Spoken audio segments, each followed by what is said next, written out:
Les nouvelles technologies ont connu ces dernières années un déploiement majeur au sein de notre société. Nous servant de moyens de communication, d'échange ou d'achat, des plateformes comme Google, Apple, Facebook ont pris assez de place dans notre quotidien. Qu'est-ce qu'une plateforme? Nick, dans son ouvrage Le capitalisme des plateformes, définit les plateformes comme étant des infrastructures numériques qui permettent à deux ou à plusieurs personnes d'interagir. Elle donne une série d'outils qui donnent la possibilité à leurs usagers de créer leurs propres produits, services et marchés. De plus en plus de personnes ont au moins un compte sur un média social. L'utilisation de ces plateformes numériques permet à différentes personnes de rester en contact avec des amis ou proches, partager des moments de joie ou se tenir au courant de ce qui se passe dans le monde. En 2016, cette monopolisation des données a fait prospérer le revenu de Google à 89% et celui de Facebook à 96,6%.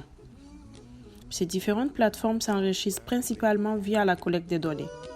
À ce propos, Facebook est aujourd'hui le réseau le plus populaire dans le monde, ce qui pousse les entreprises désireuses de s'offrir plus de visibilité à avoir recours aux données des utilisateurs et de s'en servir pour de la publicité.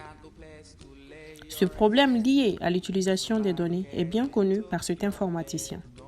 Ces informations-là, que ce soit des données vocales, visuelles, sont aussi traitées par Facebook et grâce à ces informations-là, Facebook est capable de rediriger son marketing pour cibler des publicités selon ce qu'on dit qu'on a besoin ou selon notre environnement et les sons qui nous entourent.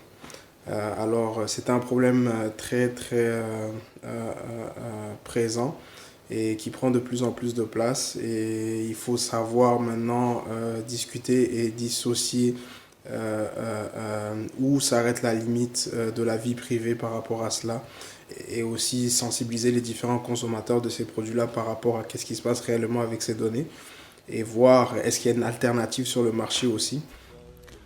Nous vivons dans un monde qui voit le système capitaliste se transformer par l'avènement de plateformes numériques et des médias sociaux. Ceux-ci apportent beaucoup d'avantages, mais peuvent aussi s'avérer dangereux. L'addiction aux réseaux sociaux, pour moi, c'est passer beaucoup de temps dessus et du coup consacrer moins de temps à d'autres activités qui pourraient être plus bénéfiques ou plus intéressantes, comme passer du temps avec ses amis, ou genre lire un livre, regarder des films.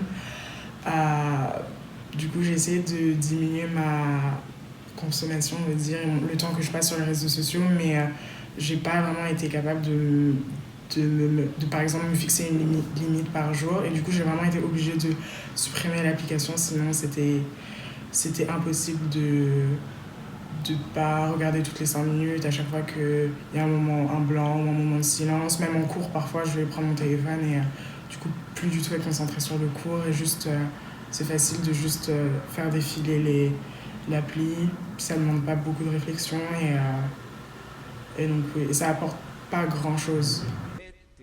Certains vous diront que les nouvelles technologies ne sont pas malsaines en soi. Pour ma part, je vous dirais que nous devons être conscients de nos actes sur les réseaux sociaux. Don't worry.